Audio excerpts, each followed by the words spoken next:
Hello guys, உங்களுக்கு பன்னீர் எவ்வளவு பிடிக்கும்? பொதுவா ஒரு ரெஸ்டாரண்ட்னு போனா பன்னீர் மசாலா, சில்லி பன்னீர் டிக்கான்னு ஏதாவது ஒன்ன கண்டிப்பா ஆர்டர் பண்ணுவோம். ஏன்னா பன்னீரை பிடிக்காதவங்க யாருமே இருக்க முடியாது. இன்னைக்கு இந்தியா முழுவதும் பன்னீர் அமோகமா விற்கப்பட்டு வருது. சின்ன கடைகள்ல விற்கும் பன்னீர் போண்டா, பகோடால இருந்து பெரிய உணவகங்கள்ல விற்கும் பல பன்னீர் டிஷ்கள் மற்றும் சூப்பர் மார்க்கெட் வரைக்கும் மக்கள் பன்னீரை விரும்பி வாங்குறாங்க. பன்னீர் செய்ய முக்கியமா தேவைப்படுறது பால். ஆனா பால்ல இருந்து பன்னீர் மட்டும் இல்லாம தயிர், நெய், பேக்கெட் பால் கடைகளில் வித்துக்கிட்டு வராங்க. இது போக பல பெரிய ஹோட்டல்களிலும் இனிப்பு கடைகளிலும் பாலுடைய தேவையும் அதிகமா இருக்கு.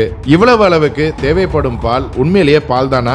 சில சமயத்துல நீங்க வெளியில எங்கேயாவது பன்னீர் சாப்பிட்டுட்டு வீட்டுக்கு வந்ததுக்கு அப்புறம் உங்களுக்கு வயிறு சரியில்லாம போயிருக்கலாம். இதுக்கு காரணம் அந்த சாப்பாடுல பயன்படுத்திய எண்ணெயா இருக்குமோன்னு நினைப்பீங்க. ஆனா நீங்க சாப்பிட்ட சாப்பாடுல கலப்படம் இருந்தது உங்களுடைய எண்ணத்துக்கு வராது. நீங்க சாப்பிட்ட அந்த சாப்பாடுல விஷத்தன்மை வாய்ந்த பொருட்கள் இருந்தா கூட ஆச்சரியப்படுறதுக்கு இல்ல.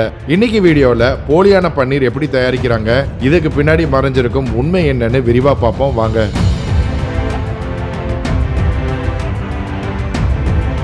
இந்த வீடியோ ஒரு பப்ளிக் அவேர்னஸ் வீடியோ. ஸோ கண்டிப்பாக உங்கள் ஃப்ரெண்ட்ஸ் அண்ட் ஃபேமிலிக்கு மறக்காம ஷேர் பண்ணுங்க. புது வியூவர்ஸ் நம்ம சேனல் என்ன சப்ஸ்கிரைப் பண்ணுங்க, இமிடியேட்டாக சப்ஸ்கிரைப் பண்ணுங்க. பக்கத்திலே உள்ள பெல் ஐக்கனே பிரஸ் பண்ணுங்க. அப்பதான் நம்ம போடுற புது வீடியோஸ் உங்களுக்கு நோட்டிஃபை ஆகும். போலியான பன்னீர்ல கலப்படம் செய்யப்படும் சில கெமிக்கல்ஸ்ல தாலியம் போன்ற விஷம் நிறைஞ்ச கெமிக்கல் எலிமெண்ட்ஸ் கூட சேர்க்கப்படுவதாக ஆராய்ச்சியாளர்கள் சொல்றாங்க. இந்தியாவில் மட்டுமே வருஷத்துக்கு 20.9 கோடி மெட்ரிக் டன் பால் உற்பத்தி செய்யப்படுது. இந்த 20.9 கோடி டன் பாலை மொத்தமாவே பன்னீர் செய்ய போறோம்னு உதாரணத்துக்கு கற்பனை பண்ணிப்போம். அப்படி செஞ்சாலே நமக்கு அதுல இருந்து வெறும் 9.5 லட்சம் டன் பன்னீர் மட்டும்தான் கிடைக்கும். யோசிச்சு பாருங்க, 20.9 கோடி டன்னுல இருந்து 9.5 லட்சம் டன் மட்டுமே கிடைக்குது. அப்போ மீதி இருக்கிற தயிர், நெய், வெண்ணெய் போன்ற பொருட்களை செய்ய பால் எவ்வளவு தேவைப்படும்? இது போக நம்ம டீ, காஃபி குடிக்க வேற பால் தேவைப்படுது. இதெல்லாம் சேர்க்காம இந்தியாவின் மொத்த பால் உற்பத்தியில வெறும் பன்னீரை மட்டுமே நம்ம செஞ்சு சாப்பிடுறது கிடையாது. அப்போ உண்மையான பன்னீர் தயாரிக்க எவ்வளவு பால் தேவைப்படும்? அதாவது இவ்வளவு பொருட்களையும் நம்ம பால்ல இருந்து எடுத்துட்டு பன்னீரையும் எடுக்கிறோம். வருஷத்துக்கு 20.9 கோடி டன் பால் முன்ன பின்ன உற்பத்தி ஆனாலும் மிச்சம் இருக்கிற பால் சார்ந்த பொருட்கள், அதாவது தயிர், நெய், பன்னீர் எல்லாம் அளவுக்கு அதிகமாவே உற்பத்தி ஆகுது. அப்படின்னா இந்த அளவுக்கு அதிகமா தயாரிக்கும் பொருட்களுக்கு தேவையான பாலை எங்க இருந்து தயார் பண்றாங்க? கண்டிப்பா மொத்த நாட்டுக்கும் தேவையான பாலை வேற ஒரு இயற்கையான வழியில் உற்பத்தி செய்யும் திறன் நம்ம கிட்ட கிடையாது. பல ஆண்டுகளாவே பன்னீருக்கான தேவை இந்தியால மட்டும் 30% தொடர்ந்து அதிகரிச்சுக்கிட்டே வருது. ஆனா பால் உற்பத்தி அதிகரிக்கல. அப்போ இந்த 30% அதிகமான உற்பத்தி ஆகும் பன்னீர் எல்லாம் எங்க இருந்து வருதுன்னு யோசிச்சு பாருங்க. பொதுவா 1 லிட்டர் பசும்பால்ல இருந்து வெறும் 150 கிராம் பன்னீரும், எருமை பால்ல இருந்து 225 கிராம் பன்னீர் மட்டுமே உற்பத்தி செய்ய முடியும். அப்போ பெரிய பெரிய கடைகள்ல கிடைக்கும் பேக்கெட் பன்னீர் எல்லாம் உண்மையிலேயே பன்னீர் தானா? ஒரு பன்னீரை செய்ய கிலோக்கு 32 ரூபாய் மட்டுமே செலவாகும். ஆனா கடைகள்ல இந்த பன்னீர்களை 400 ரூபாய் கொடுத்து வாங்குறோம். இதுக்கான விலையும் ஜாஸ்தி, இதனால நம்ம உடம்புக்கு வரும் பிரச்சனையும் ஜாஸ்தி. சமீபத்துல, அதாவது மே 2022ல மும்பைல இருக்கும் ஒரு இடத்தை ரைட் பண்ண போலீஸ் கிட்டத்தட்ட 2000 கிலோ போலி பன்னீரை பிடிச்சிருக்காங்க. அதே மாதிரி டெல்லியிலும் 2021ல 1000 கிலோ கலப்படம் செய்யப்பட்ட பன்னீரை பிடிச்சிருக்காங்க. அப்போ எவ்வளவு போலியான பன்னீர் மார்க்கெட்ல விற்கப்படுதுன்னு யோசிச்சு பாருங்க. சரி, இதெல்லாம் மும்பை, டெல்லி சைட்ல தானே நினைக்காதீங்க. பன்னீரை அதிகம் சாப்பிடும் மாநிலங்கள்னு பார்த்தா அதுல இந்தியாவுல கர்நாடகா 1வது இடத்துலயும், தமிழ்நாடு 3வது இடத்துலயும், ஆந்திரா 6வது இடத்துலயும், கேரளா 9வது இடத்துலயும் இருக்கு. அப்படின்னா இந்தியா முழுவதும் இந்த போலி பன்னீரை உற்பத்தி செஞ்சு விற்கிறாங்கன்றத புரிஞ்சுக்கோங்க. சரி, எங்க உற்பத்தி செய்யறாங்கறத கூட விட்டுருவோம். இந்த போலியான பன்னீரை எப்படி தயார் பண்றாங்கன்னு உங்களுக்கு தெரியுமா? நீங்க எப்பயாவது ஃபார்மல்டிஹைடுங்கிற பேரை கேள்விப்பட்டிருக்கீங்களா?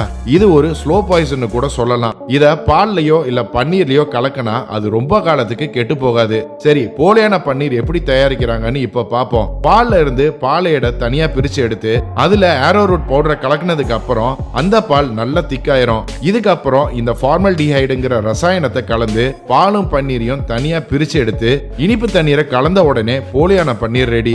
இன்னும் சில பேர் இதை விட மோசமா யோசிச்சு செய்வாங்க. இவங்களெல்லாம் பெரிய ஏமாத்துக்காரங்கன்னு கூட சொல்லலாம். பாலுக்கு பதிலா பால் பவுடரை பயன்படுத்தி இந்த போலி பன்னீரை உற்பத்தி செய்யறாங்க. இந்த பால் பவுடர்ல பாம் கொட்டைகள் இருந்து எடுக்கப்பட்ட பாமோலின் எண்ணெயை கலக்குறாங்க. அதுல கிளிசரில் மோனோஸ்டரேட், அதாவது GMS பவுடரை கலக்குறாங்க. இந்த GMS பவுடரை கலக்கிறதுனால பன்னீர் ரொம்ப மென்மையாகும். அதுல கொஞ்சம் பாலை கலக்குவாங்க. இதுதான் நம்ம சாப்பிடுற போலியான பன்னீர். இப்படி உற்பத்தி செய்யும் போலியான பன்னீரை தான் பெரிய பெரிய ரெஸ்டாரண்ட்டுகளுக்கு சப்ளை பண்றாங்க. இதுதான் உண்மையா நடக்கிற போலி பன்னீர் உற்பத்தி செய்யும் முறை. அதுக்குன்னு எல்லா 5 ஸ்டார் ஹோட்டல்களிலும் சரி பெரிய ரெஸ்டாரண்ட்ஸ்லயும் இந்த போலி பன்னீரை தான் கொடுக்கறாங்கன்னு சொல்ல வரல. நீங்க எங்கேயாவது பன்னீர் டிஷ்களை சாப்பிட்டு உங்களுக்கு வயிறு சரியில்லாம போச்சுன்னா அப்போ அங்க உங்களுடைய சாப்பாடுல கலப்படம் நடந்திருக்குன்னு அர்த்தம். அதுவும் ஒரு தடவை நடக்காம அடிக்கடி அங்க சாப்பிட்றதுனால வயிறு பிரச்சனை ஏற்பட்டா அப்போ கண்டிப்பா அங்க ஏதோ ஒண்ணு தப்பா இருக்குன்னு புரிஞ்சுக்கோங்க. அதுவும் குறிப்பா நீங்க சாப்பிட்ட பன்னீர்ல கலப்படம் நடந்திருக்குன்னு புரிஞ்சுக்கோங்க. இந்த 2 போலி பன்னீர் தயாரிக்கும் முறையை தவிர்த்து இன்னொரு பயங்கரமான முறையும் இருக்கு. ஏற்கனவே பார்த்த மாதிரி பால்ல இருந்து பாலையிட தனியா எடுத்துருவாங்க. அதாவது சூடா இருக்கும் போதே எடுத்துருவாங்க. அப்படி எடுக்கப்பட்ட அந்த பால்ல இருந்து வேற எதுவும் பிரிஞ்சு வராது. அதுல சோடியம் பைகார்பனேட்டை கலந்துருவாங்க. இதனால அந்த பால் நல்ல கெட்டியாயிரும். இந்த பாலை லோ ஃப்ளேம்ல வச்சு ரொம்ப நேரம் கொதிக்க விடுவாங்க. அது கொதிச்சதுக்கு அப்புறம் பாம் ஆயில கலப்பாங்க. இதனால பால் கட்டியாக தொடங்கும். இந்த கட்டத்துல திரும்பி பேக்கிங் சோடாவை சேர்ப்பாங்க. இதுக்கப்புறம் பஞ்சு போல மென்மையான போலி பன்னீர் தயாராகும். அதாவது இதை நீங்க அமுக்கி பார்த்தா கூட அது திரும்பி உப்பி வரும். இப்படி செய்யப்பட்ட போலி பன்னீர் எவ்வளவு உடம்புக்கு கெடுதின்னு நான் சொல்லவே தேவையில்லை. இது மாதிரி இத்தனை வகையான போலி பன்னீரை தான் நாடு முழுவதும் தயாரிச்சு ஏமாத்துறாங்க.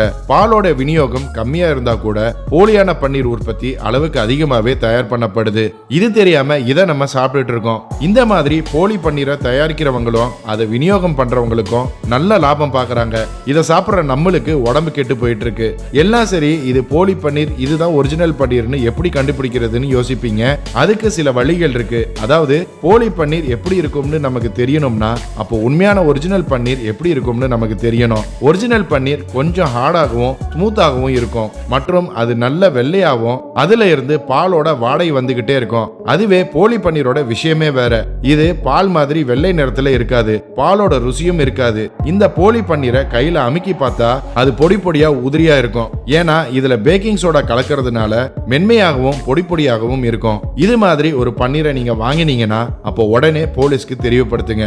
போலி பன்னீர் விக்கிறவங்க மேல இந்தியன் பீனல் கோட் செக்ஷன் 272, 273 மற்றும் 420 படி அவங்க மேல கேஸ் போடலாம். முதல் 2 செக்ஷனுக்கு கீழே 6 மாசம் சிறை தண்டனையும், செக்ஷன் 420க்கு கீழே 7 வருஷம் சிறை தண்டனையும் வழங்கப்படும். சில நேரத்துல இதை விட கடினமான தண்டனை கூட கிடைக்கலாம். இது வரைக்கும் நீங்க பார்த்த எல்லா விஷயங்களையும் நம்மளுடைய உடல்நிலை கெடுதியை வச்சுதான் சொல்றேனே தவிர்த்து யாரையும் குறிப்பிட்டு சொல்லல.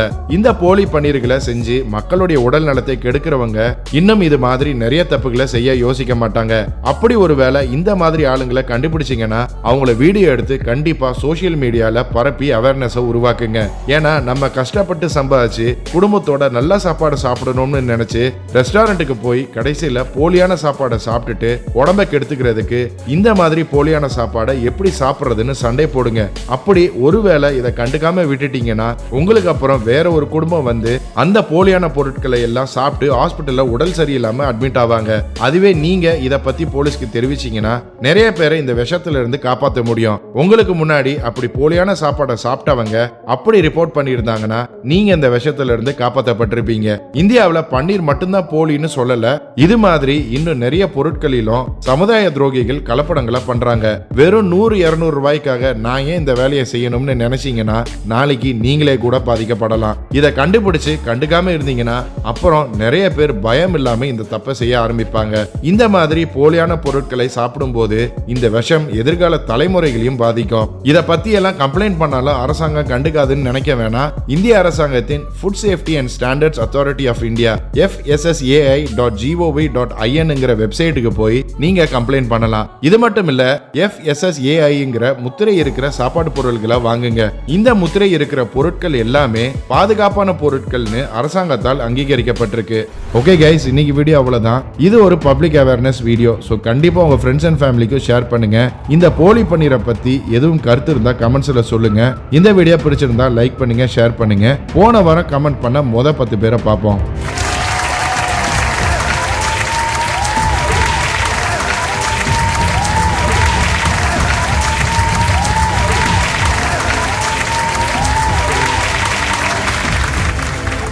இன்னும் ஒரு இன்ட்ரெஸ்டிங்கான வீடியோவில் சந்திப்போம். மறக்காம நம்ம சேனலை சப்ஸ்கிரைப் பண்ணி உங்க ஆதரவு கொடுங்க.